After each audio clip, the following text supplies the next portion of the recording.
আসসালামু আলাইকুম রহমতুল্লাহ। এই চ্যাপ্টারে আমরা জানবো যে ডোমেন নেম কেনার পূর্বে আমাদের কোন কোন বিষয়গুলো খেয়াল রাখা উচিত। ওকে, কারণ আপনার ডোমেন নেম যদি কিনে ফেলেন তখন তার এই জিনিসগুলো চেক করতে পারবেন না। তাই কেনার আগে আপনাকে বুদ্ধিমান বা স্মার্টলি কাজ করতে হবে। সর্বপ্রথম আপনি হিস্টোরি চেক করে নেবেন যে এর আগে ডোমেন নাম কোথাও ইউজ হয়েছিল কি না, স্প্যামিং আসেলো কি না, এই জিনিসগুলো আপনি দেখবেন। ঠিক আছে, যে আপনার এই ডোমেন নেমের কোনো হিস্টোরি বা স্প্যাম এরকম কোনো বিষয় আছে কি না। When domain name is cancel, কখন এটা ক্যান্সেল করা হয়েছে। তারপরে it's shame to it's a shame if you choose domain name that has been use for spam.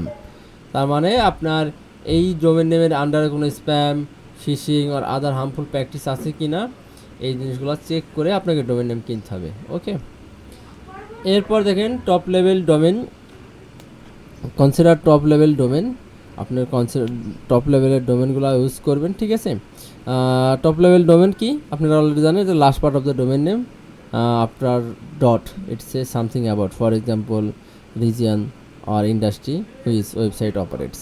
ওকে, এরপরে দেখেন যে টপ লেভেল ডোমেনের পরে আপনার বিফোর পারচেজিং ডোমেন আপনার এটা রিলিভেন্স থাকতে হবে। হ্যাঁ, যে আপনার ডোমেনটার নামটা কিনতেছেন এটা রিলিভেন্স কিনা, আপনার কোম্পানির নামের সাথে টামের সাথে যাচ্ছে কিনা, তবেই আপনি কিনতে পারবেন। ঠিক আছে, এটা হচ্ছে একটা বিষয়।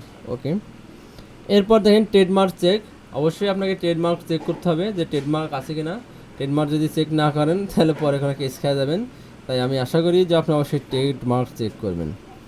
এরপরে প্রাইভেসি প্রোটেকশন, আপনাকে প্রাইভেসি প্রোটেকশন করতে হবে।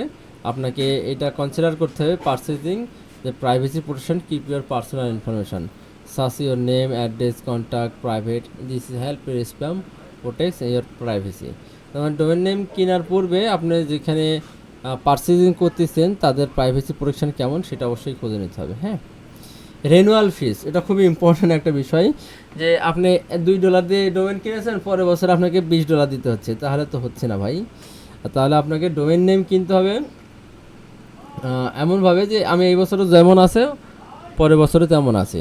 তো এই বিষয়গুলো আপনাকে দেখতে হবে। ঠিক আছে, এরপর দেখেন ডিএনএস ম্যানেজমেন্ট। ডিএনএস ম্যানেজমেন্ট অবশ্যই লাগবে যখন আপনি ক্লাউড ফায়ার থেকে আপনার ওয়েবসাইটটাকে করবেন, অ্যাড করবেন, নেম সার্ভারে কাজ করতে হবে, এই ধরনের ডিএনএ ম্যানেজমেন্টগুলো লাগবে। ঠিক আছে, তারপরে সবচেয়ে বেশি ইম্পর্ট্যান্ট সাপোর্ট। সাপোর্ট কেমন দিচ্ছে সেই সম্পর্কে জানবেন, তাদের সাপোর্ট রেটিংস কেমন, এই বিষয়গুলো মাথায় রাখবেন। তাহলে ভিডিওটা ওভারক্যাপ করি। সর্বপ্রথম হিস্টোরি চেক করে নেবেন, টপ লেভেল ডোমেন কনসিডার করবেন, রিলিভেন্স কনসিডার করবেন, ট্রেডমার্ক চেক করবেন, প্রাইভেসি প্রোটেকশন করবেন, রেনুয়াল ফিস কত দেখবেন, ডিএনএস ম্যানেজমেন্ট দেখবেন এবং সাপোর্ট দেখবেন।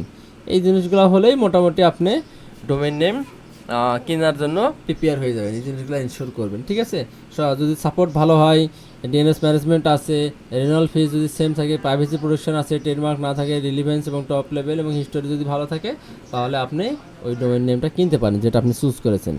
তা আশা করি ভালো লাগছে এই ভিডিওটি। যদি ভালো লাগিয়ে থাকে তো আর যদি কোনো কোশ্চেন্স থাকে তাহলে একটা কোশ্চেন্স করবেন ইনশাল্লাহ। সবাই ভালো থাকবেন। আসসালামু আলাইকুম রহমতুল্লাহ।